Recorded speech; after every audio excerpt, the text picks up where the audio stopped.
दोस्तों नमस्कार। उत्तर प्रदेश में अगले साल 2027 में होने वाले विधानसभा चुनाव को लेकर सियासी बिसात बिछनी शुरू हो गई है। बहुजन समाज पार्टी ने साफ कर दिया है कि वो ये चुनाव अकेले ही लड़ेगी, न किसी के साथ गठबंधन होगा, न कोई बातचीत होगी। आगे अगर कुछ होगा तो देखा जाएगा, लेकिन आज का जो संकेत है उसमें कुछ भी होने वाला नहीं है। अकेले अपने दम पर चुनाव लड़ा जाएगा। कयास है कि अगर बीएसपी की एक शर्त पूरी होती है तो वो विपक्षी दलों के साथ गठबंधन में आ भी सकती है। ऐसा नहीं है, राजनीति में कुछ भी परमानेंट नहीं होता। हमने तो इसी उत्तर प्रदेश में देखा कि अखिलेश यादव और मायावती का गठबंधन हुआ, यानी कि समाजवादी पार्टी और बहुजन समाज पार्टी गठबंधन में चुनाव लड़ा उन्होंने लोकसभा का। यह और बात है कि अखिलेश यादव को तो फायदा नहीं हुआ, लेकिन मायावती की 10 लोकसभा की सीटें आ गई थी। अगर आपको याद हो, गठबंधन टूटा, मायावती फिर जीरो। तो क्या इस बार कुछ ऐसी सुगबुगाहट भी है? आज के इस वीडियो में हम इस सुगबुगाहट की पड़ताल करेंगे।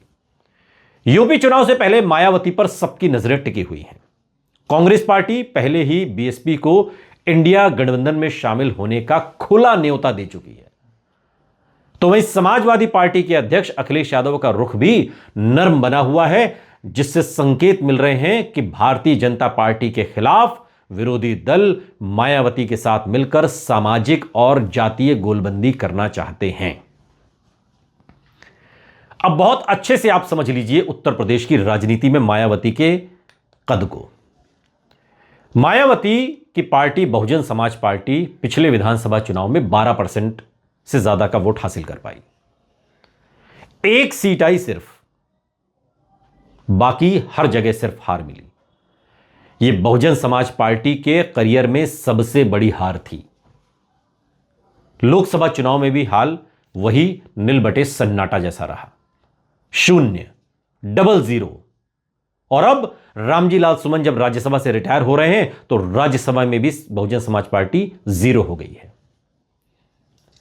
1984 से अपनी स्थापना के बाद से अब तक पहला मौका है जब संसद में मायावती की पार्टी 0 हो गई है।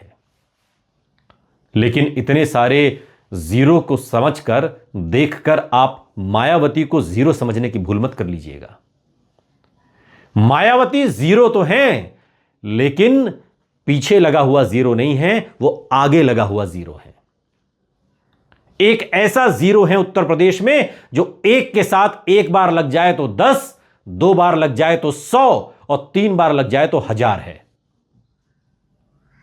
मैं बार बार अपने वीडियो में ये आपसे कहता हूं कि मायावती को हल्के में लेने की भूल कोई ना करे। मायावती गठबंधन में रहें, मायावती गठबंधन में ना रहें, आप मायावती को कमजोर नहीं आंक सकते।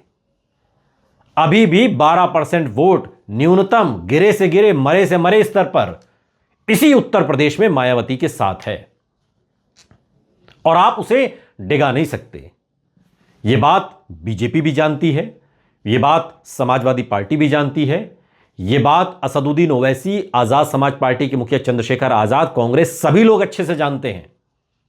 और यही वजह है कि जब 2019 के लोकसभा चुनाव में समाजवादी पार्टी के साथ बहुजन समाज पार्टी का गठबंधन हुआ तो यह उम्मीद अभी भी जिंदा है कि मायावती एक बार फिर इंडिया गठबंधन का हिस्सा हो सकती हैं। लेकिन मायावती कठोर सौदागर भी हैं। मायावती अगर कुछ देती हैं तो बदले में लेती भी हैं। सवाल यह है कि अगर इंडिया गठबंधन में मायावती को शामिल करने की बात होती है तो मायावती को क्या मिलेगा? मुख्यमंत्री की कुर्सी, राज्यसभा में एक सीट, या कुछ और राजनीतिक तौर पर जो मायावती को मजबूती प्रदान करे? क्योंकि अगर मायावती इंडिया गठबंधन में आती हैं तो क्या फिर समाजवादी पार्टी के मुखिया अखिलेश यादव, मायावती या बीएसपी नेताओं का फोन उठाएंगे? क्योंकि बीएसपी चीफ मायावती ने साल 2019 लोकसभा चुनाव के बाद समाजवादी पार्टी से गठबंधन टूटने पर खुलासा करते हुए कहा था कि चुनाव के बाद अखिलेश यादव ने बीएसपी नेताओं के फोन तक उठाने बंद कर दिए थे और इसी की वजह से उन्होंने पार्टी के सम्मान के लिए समाजवादी पार्टी से गठबंधन तोड़ा। हालांकि और 2 बातें और मायावती ने जोड़ी कि इस गठबंधन से हमें फायदा नहीं हुआ, हमारे वोटर उधर शिफ्ट हो गए, लेकिन उनका वोट इधर शिफ्ट नहीं हुआ। जबकि आंकड़ों पर देखें तो 5 सीटें समाजवादी पार्टी ने जीती थी और 10 बहुजन समाज पार्टी ने। लेकिन कुछ बातें कहने के लिए होती हैं। मायावती भले ही बार बार प्रदेश में अकेले चुनाव लड़ने की बात कर रही हों, लेकिन उत्तर प्रदेश में जो कांग्रेस के प्रभारी हैं अविनाश पांडे, उन्हें विपक्षी दलों के साथ आने का न्योता देकर साफ कर दिया है कि इंडिया गठबंधन के द्वार बहुजन समाज पार्टी के लिए खुले हुए हैं। अब बीएसपी सुप्रीमो मायावती बीजेपी के साथ तो गठबंधन करेंगी नहीं, और बीजेपी को जरूरत भी नहीं है। जरूरत मायावती को है, जरूरत इंडिया ब्लॉक को है। तो वहां जरूरत नहीं है और यहां दोनों को जरूरत है, तो इसलिए इस संभावना को बल मिलता है। बीएसपी सुप्रीमो मायावती ने 15 जनवरी को अपने जन्मदिन के मौके पर पत्रकारों से बात की तो उनका रुख भी थोड़ा सा नरम दिखाई दिया। मायावती ने भले कहा कि इंडिया गठबंधन को लेकर अपनी रणनीति साफ नहीं की, लेकिन ईवीएम, एसआईआर का जिक्र करके परोक्ष रूप से ही सही, लेकिन जो कांग्रेस की नीतियों के प्रति अपना जो परोक्ष रूप से समर्थन है वो जाहिर कर दिया। जो बात अखिलेश यादव कहते हैं, जो बात कांग्रेस कहती है, जो इंडिया ब्लॉक कहता है, सारे अपोजिशन के लीडर कह रहे हैं। ईवीएम पर सवाल, चुनाव आयोग पर सवाल, ये सारी बातें मायावती ने भी की। और यही नहीं, उन्होंने ये भी कहा कि अगर कोई दल सवर्ण वोट उनके पक्ष में ट्रांसफर कर सकता है तो वो सिर्फ वही है जो भविष्य में गठबंधन कर सकती है। आपको याद होगा 2007 का वो विधानसभा चुनाव जिसमें सोशल इंजीनियरिंग करके ब्राह्मण और दलित का गठजोड़ बनाकर मायावती ने जो करिश्मा उत्तर प्रदेश में कर दिखाया, उसकी आज तक मिसाल दी जाती है। ब्राह्मण और दलित को एक साथ एक मंच पर लाकर पूरे उत्तर प्रदेश में गोलबंदी कर दी मायावती ने।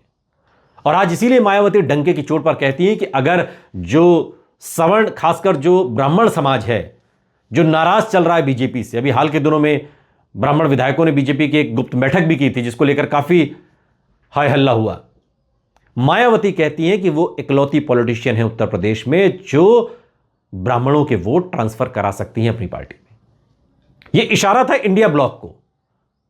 दरअसल मायावती अक्सर यह आरोप भी लगाती रही है कि गठबंधन में बीएसपी को वोट तो दूसरे दल को मिल जाता है, बीएसपी का वोट, लेकिन उनकी पार्टी को समर्थन नहीं मिलता।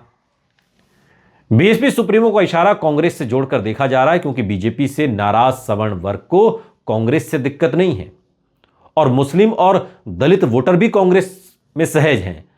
ऐसे में अगर कांग्रेस पार्टी मायावती को भरोसे में ले सकती है तो आगामी चुनाव में यूपी की राजनीति में एक नया समीकरण देखने को मिल सकता है। पिछली बार भी, आज भले अखिलेश यादव के साथ कांग्रेस उत्तर प्रदेश में है, लोकसभा का चुनाव लड़ा, लोकसभा की सीटें भी जीती, लेकिन जो तेवर कांग्रेस उत्तर प्रदेश में दिखा रही है, जिस तरीके से इमरान मसूद बात करते हैं कि हमें कोई जरूरत नहीं है किसी दल के सहयोग की, हम अकेले अपने दम पर चुनाव लड़ेंगे, यह इशारा करता है कि समाजवादी पार्टी से सीट शेयरिंग के मामले में कठोर सौदागर बनने की कोशिश कांग्रेस की है। और जो तेवर, जो कहीं ना कहीं मायावती को लेकर सॉफ्ट कॉर्नर जो दिखाया जा रहा है, उसमें एक कोशिश की जा रही है कि अखिलेश यादव अगर नहीं मिलते हैं तो मायावती के साथ हम जाएंगे। दूसरी ओर अखिलेश यादव की मायावती के प्रति नरमी भी कुछ ऐसा संकेत दे रही है कि अखिलेश यादव भी रहें, कांग्रेस भी रहे और मायावती भी रहें। और सब रहे तो सवाल यह कि मायावती को मिलेगा क्या? जाहिर है मुख्यमंत्री की कुर्सी तो मिलने से रही जीतने के बाद भी, क्योंकि उसके लिए दावेदार तो अखिलेश यादव हैं। तो क्या राज्यसभा में कुछ सीटों पर गठबंधन होगा, कुछ व्यवस्था की जाएगी? कठोर सौदागर मायावती भी हैं, वो भी बिना लिए कुछ देंगी नहीं। अभी बहुत चिंतन इस पर बाकी है, लेकिन एक जमीन तैयार करने की कोशिश हो रही कि इंडिया ब्लॉक में मायावती भी शामिल हों और उत्तर प्रदेश की राजनीति में बीजेपी को सीधी टक्कर दी जा सके।